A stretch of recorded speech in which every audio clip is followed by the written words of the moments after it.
President Trump addressed the nation and without any evidence laid the blame on Democrats and DEI. I put safety first. Obama, Biden, and the Democrats put policy first.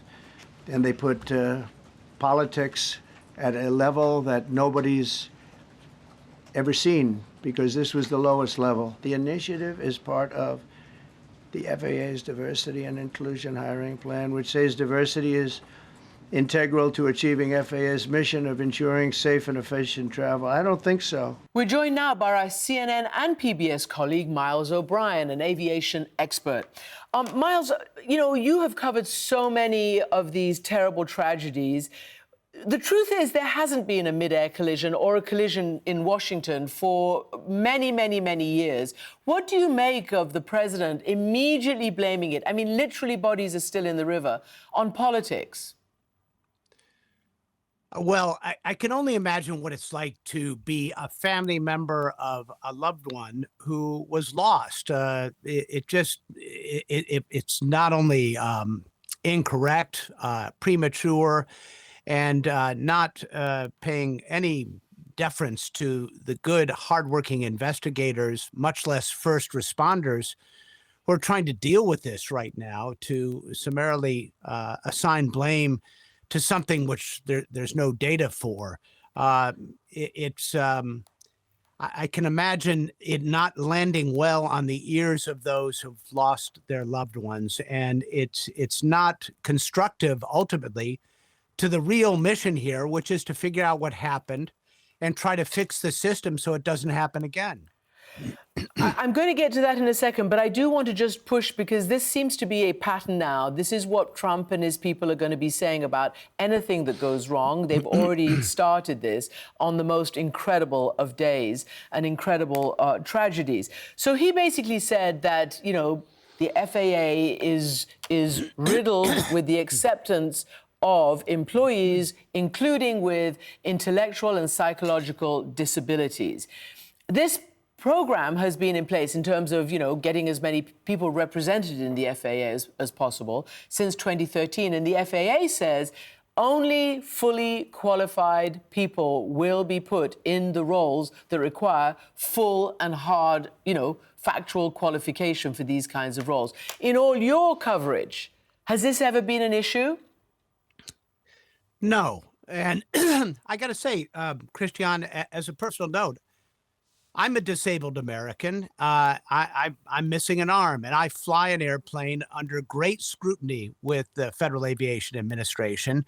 This did not happen without me going through all kinds of hoops. And anybody who might have a disability inside the FAA is going to have to meet any safety standard that the FAA has for whatever position they might be in.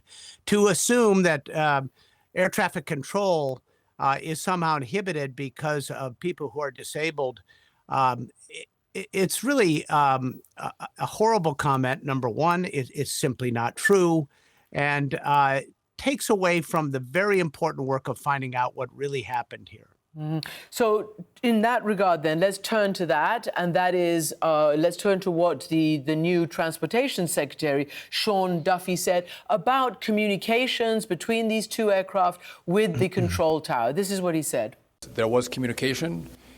It was, I would say, standard communication. So there was not a breakdown, if that's your question, in communication between the military helicopter and the American airline flight. There was communication between the aircraft and the tower. So, Miles, what does that say to you? I mean, here was an aircraft, a passenger craft, coming in, I think, to land, and there was a training mission with a, Black Hawk helicopter, an Army helicopter. What are you hearing from your sources about what could have led to this?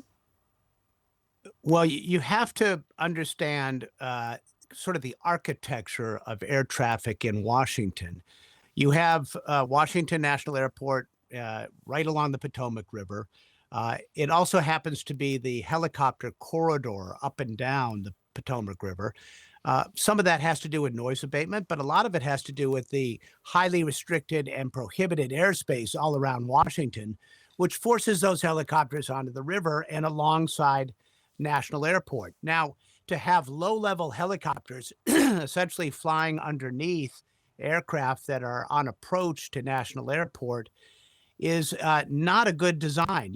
On a good day, the amount of separation between an aircraft trying to land on that runway and that helicopter corridor is a matter of a couple of 100 feet. So put yourself in the position of nighttime, visual conditions. The helicopter is supposed to see and avoid other traffic. It is their responsibility to do that. And you're in a city that is, it's nighttime, it's a moonless night, but it's also lit by thousands of lights. It's very difficult to spot air traffic. It's very difficult to spot landmarks on the ground at night when you're flying under visual flight rules. So air traffic control told that helicopter to look for that CRJ, that regional jet, and fly behind it. But it's quite possible that they had a difficult time identifying it in those circumstances, and might have been focused on another object, another aircraft, or maybe even some light on the ground, which might have distracted them. The human eye is limited at night.